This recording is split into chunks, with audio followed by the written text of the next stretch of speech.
गाडी साहेब, आज खरं तर या दुर्घटनास्थळी आपण भेट दिलेली आहे. काय नेमकी सध्याची परिस्थिती आहे? संतोषी माता नगर येथे खूप वाईट आणि दुर्दैवी अशी ही घटना घडलेली आहे. 3 किंवा 4 घरांवरती दरड कोसळलेली आहे डोंगराची आणि त्याच्यामुळे पहाटे 3-3:15ला ही घटना घडली. याच्यामध्ये आतापर्यंत 6 जणांची मृत्यू झाल्याची आपल्याला माहिती कळते. अजूनही त्या ठिकाणी NDRFचे जवान आणि मुंबई महानगरपालिकेचे अग्निशमन दल, मुंबई महानगरपालिकेचं स्टाफ आणि स्थानिक नागरिक तिथे मदत कार्य करत आहेत.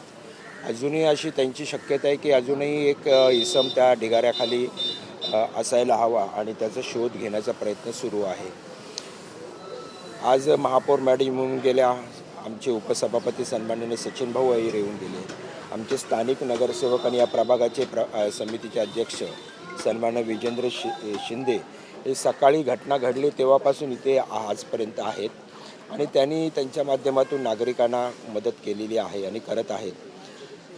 फार वाईट वाटतं की झोपेच्या याच्यामध्ये काळ्या रात्रीत हा काळाने त्यांच्यावरती घाला घातलेला आहे आणि ते 6 जणांची मृत्यू झालेले आहेत. मी त्यांच्या दुःखामध्ये समाविष्ट आहे. मुंबई महानगरपालिकेने याच्या बाबतीमध्ये दखल घ्यायला पाहिजे.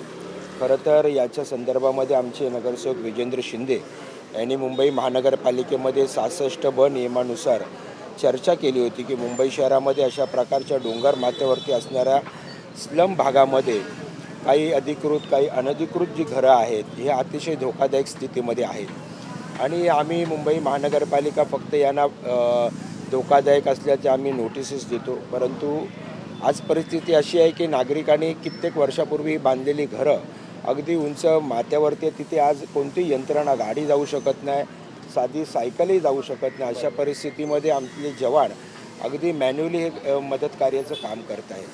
त्यामुळे महाराष्ट्र शासनाने आणि महानगरपालिकेने याच्यावरती खूप मोठा विचार करायला पाहिजे की यांचं पुनर्वसन आपण जसं SRHची स्कीम करतो आहे त्या दृष्टीने यांच्या युद्ध पातळीवरती ह्या डोंगर माथ्यावरती असणाऱ्या घरांच्या आपल्याला कुठेतरी स्थलांतर करायला लागेल.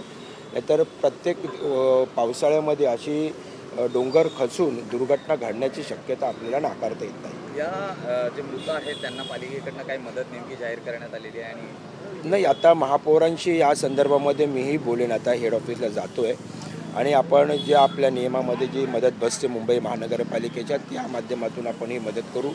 ही बातमी आता आपल्या चॅनलच्या माध्यमातून आणि वृत्तपत्रांच्या किंवा सोशल मीडियाच्या माध्यमातून इवाना आपले मुख्यमंत्री माननीय देवेंद्र फडणवीस साहेब, माननीय आमचे उपमुख्यमंत्री एकनाथ शिंदे साहेब यांच्यापर्यंत पोचलेली आहे.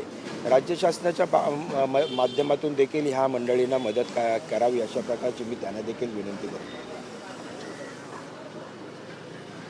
केली. शासनातर्फे आताच मला कळलं की मृत झालेल्यांना 4 लाख आणि जखमी त्यांना 50,000 ही मदत जाहीर केलेली आहे.